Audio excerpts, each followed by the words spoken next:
What's going on, everyone? Today we're covering a review for the Galaxy S6, which just launched yesterday at all the major carriers. So we're going to show you what sets this phone apart from its competitors. And if you're debating on getting this phone, I assume that's why you're watching this. Pretty sure you'll get swayed in the right direction. There's five main key points that I'm going to cover with this phone, but it really does set itself apart from the other phones available. The first one I'm going to cover is supercharging. This phone actually charges quicker than any phone on the market. It's actually just about half the time of an iPhone 6. So less time on the charger, more time in your pocket. It's actually 80 minutes from dead to full with this phone. You can get 4 hours of use from only a 10-minute charge using the supercharger that comes with the device. It does also have wireless charging, and Samsung sells a wireless charging pad that you can get with this. And also, I think like Starbucks is coming out with wireless charging pads at all their locations over the next, I don't know, year or so. When that happens, this phone will work at those. You can just set your phone right on the wireless charging pad. The next is going to be the next level display that they have. It's 1440 by 2560 pixels. So you're looking at a Quad HD display, which now this would be the third Quad HD display to hit the market after the LG G3 and the Note 4. This has the most pixels per inch at 577. The Note 4 is at just over 500, so it's about 11% better pixel density. And they did make a virtual reality headset for the S6 and the S6 Edge, just like they did the Note 4, so you can get a VR headset for this as soon as it becomes available. And the next feature is going to be the camera. They did keep it at 16 megapixels, but they did improve a few of the specs on the lens, and they did add optical image stabilization to the camera, which optical image stabilization just keeps your picture in focus if you have like a shaky hand. Because if you notice with your current phone, if you're slightly shaky, the picture looks a lot blurrier than if you weren't. And they improved the lens to an f1.9 aperture, which the S5 was an f2.4. You want a lower number for aperture. It lets in a lot more light to the lens, and it takes a brighter picture in low light conditions. Is primarily what more light will get to the sensor, basically. And they did add a quick camera button to this, which you can actually take a picture with the S6 in only 0.7 seconds, regardless of what screen you're at. So let's say you're checking Facebook, and then one of your children are doing something cute, but they only give you a small window of opportunity to take that photo. So if you double click the home button, you can take the picture right like that.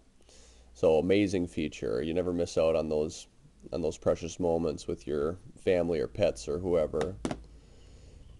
And the next thing I'm going to cover, the design of the phone. They added some really good materials to this device. This is Gorilla Glass 4 on the front and the back, and then the sides of the phone is actually brushed aluminum metal, which this is the strongest aluminum in the industry.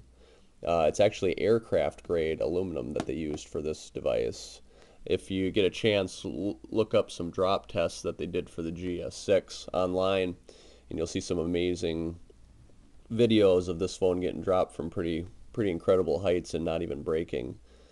A couple other companies took the phone apart, and they tried to actually snap the Gorilla Glass 4 by bending it, and they couldn't. They were just bending it to an extreme amount. So a very durable material. They did have to get rid of the water resistance to give you the most optimal design, so it's not water resistant like the S5 is. The next thing I'm going to cover is the processor. The processor in this phone is by far the biggest benefit compared to the other features, and I didn't really realize how much of a difference the octa-core 64-bit Exynos processor was going to make. And until I started using this phone, everything is just smooth, and it's hard to describe until you actually experience it, but everything that you used to have to wait for with your phone, you just don't anymore. This is by far the most flawless phone that I actually look at this phone as the first phone, and every phone before this was in beta testing stages for to get to the final product, which is the GS6. Now that I've gotten to experience this, it's a 64-bit Exynos octa-core processor. It's only 14 nanometers in size, which is about half the size of the GS5's processor. You know how your phone currently gets hot if you put too much into it? It's almost impossible to get this phone hot.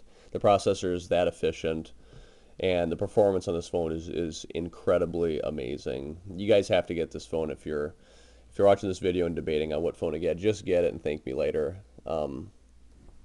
There's really no other phone. Everything is top of the line. They have the 5 megapixel front-facing camera. They did also put the same lens in the front-facing camera as they did on the back-facing camera, so you get the best aperture for every selfie that you take as well.